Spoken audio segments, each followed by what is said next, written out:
the back, and what you want to do is put the piping with the piping side down, the rough edges sticking out, and you want to hold it right where you want it to be, and then you're going to pull each side of the fabric that's going to sandwich it and stick a pin in it. It's like the guy from Bolt. Let's just put a pin in it. Boop.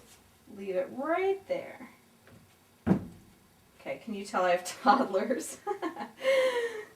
All my movie references are to like Pixar films and cartoons. Okay, so I'm just going to keep pinning along. So here's one edge, and it's a hemmed edge, and I've got the hem with the folded side facing outward, because when you're pinning a slipcover, you're working inside out. Okay, so just always remember that. Your rough seams should always point out towards you. If you have a time where your seams are pointing inward, something's wrong. Okay, since we have a little dip in the line of the chair here, I want to make sure I really pull that fabric and make sure that I follow that line so that the slipcover is nicely fitted.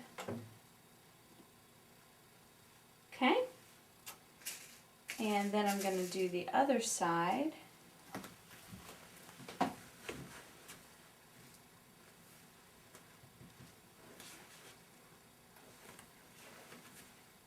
Here it is. So I'm going to go ahead and make sure that I'm pinning it in a way that it's going to have enough coverage on the sides. Now if I come in and I start pinning like this, I'm going to run into trouble. So you want to make sure that the fabric is laying right. Okay? So I'm just kind of holding it up with my knee here for a minute. You want to make sure you have a decent overlap too when it comes to the backs meeting, so that when it's tied, you're not going to see any of the old fabric, which nobody wants to see this. I don't know, I like orange, but you know, this is, you can tell this is like 1970s orange. It's time for a change. I actually found this chair at a yard sale for like nothing, practically. Less than what you'd pay for a McDonald's meal. And it had nice lines. That's what I look for. It's in good shape. The cushion was nice. It didn't, there are times when you'll find chairs that have these just rock hard cushions, and I stay away from those because foam is expensive. It can be expensive to totally redo a cushion, especially if you have a custom one made. And I found, I know you can buy foam at Joann's and you can use a coupon and all of that, and I've done that before, but I feel like it always, I don't know, it looks like it's hand done. It doesn't look, you can tell it's not a professional cushion. It doesn't sit as well. So I just, you know, I just would rather buy something that has a nice cushion to it. Also, when a foam cushion is really hard, it normally means it's been sitting out somewhere where it's gotten wet or hot, really hot. It just hasn't been taken very good care of. So I stay away from those.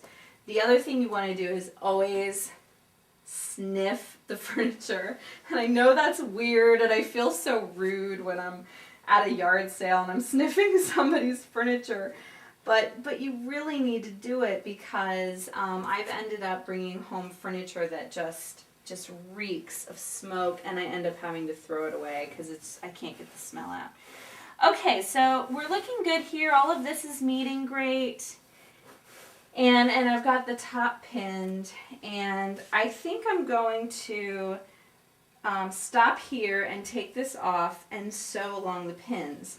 The reason why I want to do that, it's easier if you work in sections and if you pin the entire chair all at one time, because you do have to take it off and sew it and put it back on, and pins can fall out and you can kind of get confused, so it's nice to work in small sections. So as I said, I'm going to trim the fabric as I go. Once it's pinned, now don't get trim happy and trim pieces you haven't pinned yet. So I'm going to just cut down right to where I've pinned and cut a nice straight edge. And it makes it easier to work with when it's trimmed. But the other reason why I do this is if for some reason the pins do come out, or you're sewing and you're removing the pins and all of a sudden you realize your bobbin thread is out and you've actually been not sewing anything, which is really irritating, really irritating, then all of these edges match up because I just trimmed them. So all I have to do is line the edges back up and keep sewing. So it really does kind of help to hold your place if you happen to lose it while you're sewing. So I'm going to take this off and run this section through the sewing machine.